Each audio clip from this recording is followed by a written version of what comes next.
Pupuri kami sa iyo, Hari naming Yesu Kristo.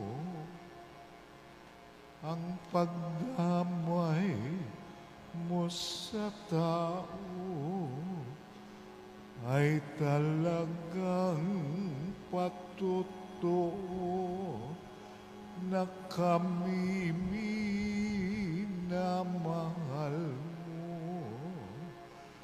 Nagpupuri kami sa iyo, Hari naming Yesu Kristo.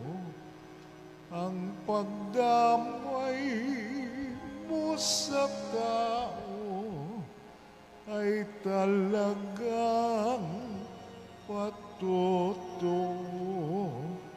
na kami minamahal mo, na kami minamahal mo.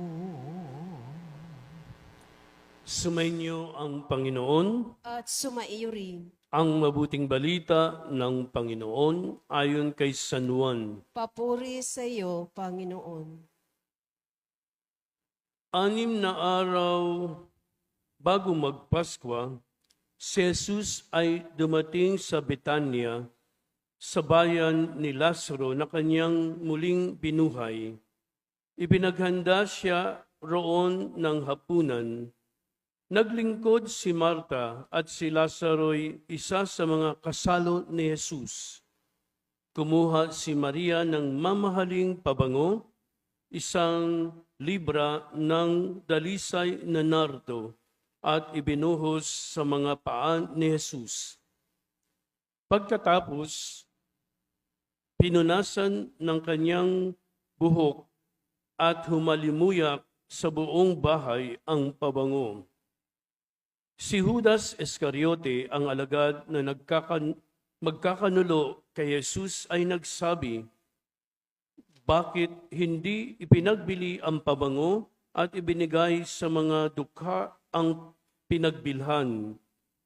Maaaring umabot sa 300 denaryo ang halaga niyan."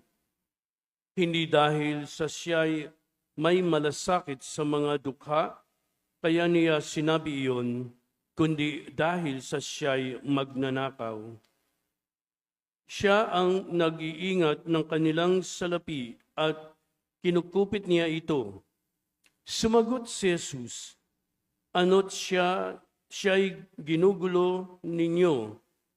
Pabayaan ninyong ilaan niya ito para sa paglilibing sa akin, habang panahoy kasama ninyo ang mga dukha, ngunit ako'y hindi niyo kasama sa habang panahon." Nabalitaan ng maraming Hudyo na si Jesus ay nasa Betania, kaya't pumaroon sila, hindi lamang dahil sa kanya, kundi para makita si Lazaro na kanyang muling binuhay. Kaya't binalak ng mga punong saserdote na ipapatay rin si Lazaro, sapagkat dahil sa kanya, maraming Hudyo ang tumihiwalay na sa kanila at nananalig kay Jesus.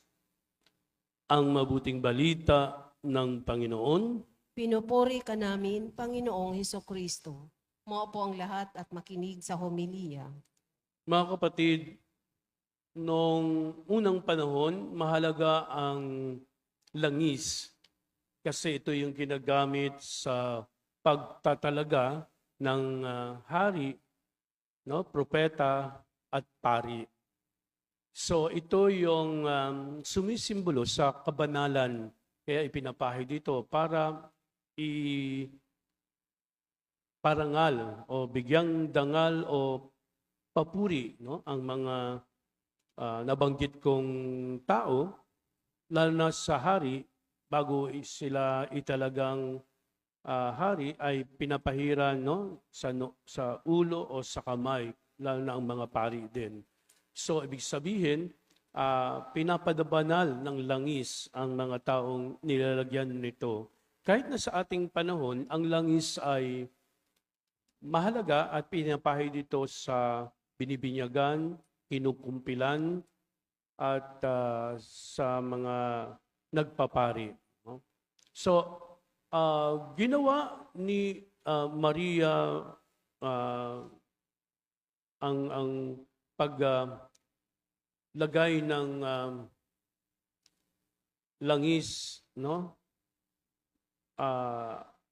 Ipinahid niya ito sa kanyang kay Jesus, no? Sa kanyang mga paa at pinunasan ito ng kanyang buhok. Yung simbolo ng kanyang paggawa nito ay pagpapakita na siya ay nagsisisi sa mga kasalanang ginawa niya sa buhay ni Maria Magdalena, no? So ang halaga ng ibinigay o ibinili ng pabango na yun ay kinestyon ni